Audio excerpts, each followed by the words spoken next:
Both witnesses are good at quick answers. Senator Tillis from North Carolina, who always stays within his 5 minutes. Thank you, Mr. Chairman. I do, and I will. Congratulations to both of you on your nominations. It should be a proud moment. Ms. Brainerd, consensus has long been a top priority of the Fed Board as it works on an apolitical and largely unified front on monetary policy and regulatory decisions. If confirmed, you're going to be elevated to the position as Vice Chair. So with this in mind, would you believe the elevation of your role to Vice Chair provides you with any special power or authority to set board agenda items?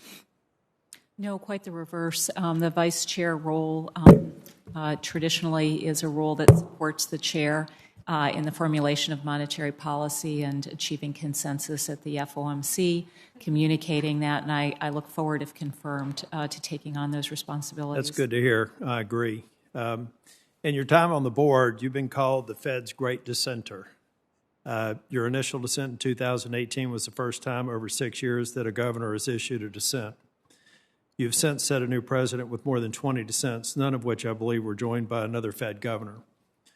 The Fed's meant to be a collaborative institution. I think we all know that. Governors have to convince other members of the benefits of proposed changes or reforms. So given the longstanding precedent consensus had on board activities prior to your term, as Vice Chair, would you push for policy changes like board consensus?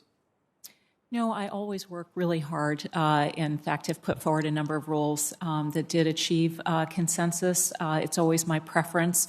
I dissented rarely. I always supported implementation of the law, especially of S-2155. There were some provisions that I particularly liked in that, and I've said that publicly.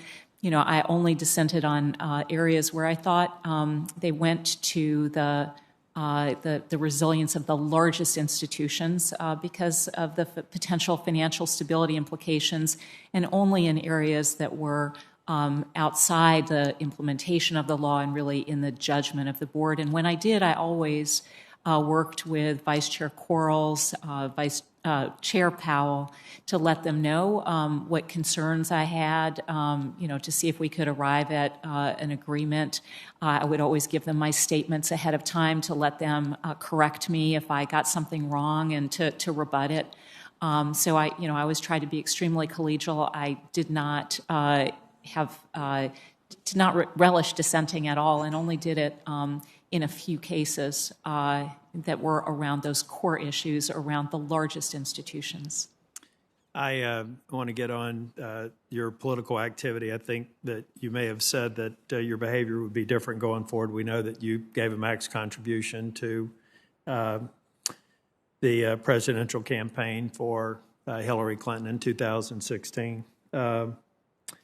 And I think that's probably the only Fed governor that's done that in nearly 22 years. I know of some who were politically active, but after they were confirmed as governor, they eliminated their political activities. So why did you think donating to the Clinton campaign outweighed the importance of maintaining Fed's independence? Well, I actually did that in consultation with our ethics officer. Of course, we, Did they make it clear that that hadn't occurred in quite some time? No, unfortunately. It is rare. It has occurred. It's certainly not something I've done since then. I, do not think the appearances issue is a good one for the Fed. So I haven't done it, but yes, it's clearly permissible, not something that I would have done had I been there longer and understood that was not customary. Thank you. Ms. Thompson, can you provide more clarity about the prospect of FHFA eventually releasing Fannie Mae and Freddie Mac from conservatorship? Is there an anticipated time frame? And are you concerned about any negative market impacts? Senator, that's a great question.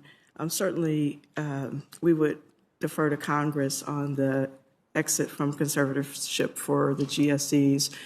But in the meantime, there are a number of things that we're doing. The enterprises are building capital. We are encouraging the credit risk transfer program, and we're establishing pricing. So we are also supervising them in a safe and sound manner and making sure that they meet their mission, so that whenever they exit from conservatorship, they will be ready.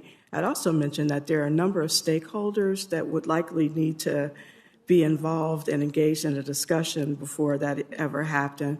The Treasury, certainly as the owner, majority owner of the GSEs, and certainly going to make sure that the taxpayers are adequately compensated. We'd probably have conversations with the Fed and also the Justice Department on outstanding litigation. So just a number of steps that would have to take place before the enterprises would be able to exit conservatorship, and they'd have to meet their capital targets, which are quite vast. Thank you. Again, congratulations. Thank you, Mr. Chair.